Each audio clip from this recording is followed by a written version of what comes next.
En ce 28 décembre, impossible de ne pas songer à souhaiter un joyeux anniversaire à Maggie Smith, l'une des plus grandes actrices britanniques de tous les temps. Si son rôle de Minerva McGonagall lui a offert une notoriété mondiale, la comédienne n'a pas gardé un excellent souvenir de cette période. Explication. Pour de nombreuses générations de cinéphages, Maggie Smith restera la professeure Minerva McGonagall, enseignante bien aimée de Harry Potter, Hermione Granger et de Ron Weasley à Poudlard. Et si est bien là que le bas blesse, car le talent, et la carrière de Maggie Smith, s'étendent en réalité bien au-delà de la saga fantastique créée par J. K. Rowling. L'actrice née en 1934 à Ilford dans le Sussex, a débuté au théâtre en 1951. Cette fille d'une secrétaire écossaise et d'un professeur britannique enseignant à Oxford a connu une carrière époustouflante alternant sur les planches les pièces d'auteurs classiques comme Gogol, Shakespeare ou Ibsen ou le théâtre contemporain d'Anouilh, Ionesco, Peter Shaffer, Franco Zeffirelli ou Orson Welles. En 1958, Maggie Smith s'essaye au cinéma, et pour le grand public c'est encore une fois une révélation. Voyage avec ma tante, Les belles années de Miss Brodie, Mort sur le Nil, California Hotel, Chambre avec vue ou Gosford Park sont autant de classiques qui font d'elle une actrice immensément respectée.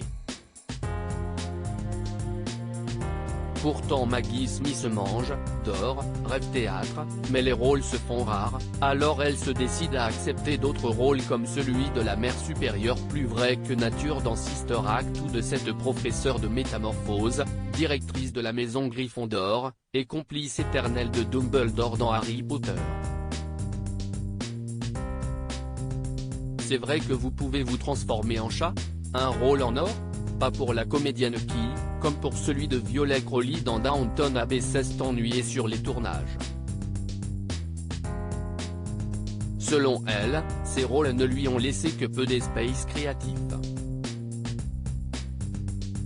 Je suis vraiment reconnaissante d'avoir travaillé sur Harry Potter, tout comme dans Downton Abbey, mais ce n'est pas vraiment une expérience que l'on pourrait qualifier de satisfaisante, avait-elle confié.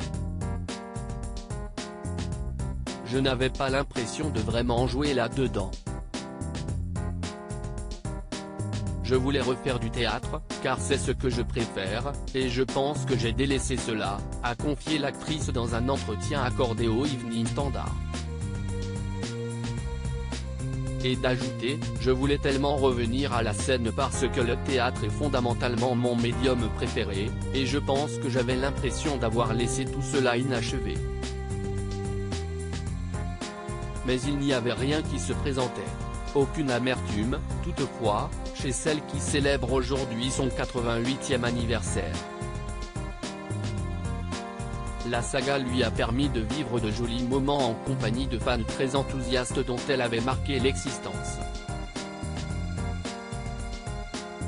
Je m'en suis vraiment rendu compte le jour où un petit garçon m'a interpellé en tirant sur mon manteau et m'a demandé « Bonjour madame, est-ce que c'est vrai que vous pouvez vous transformer en chat ?»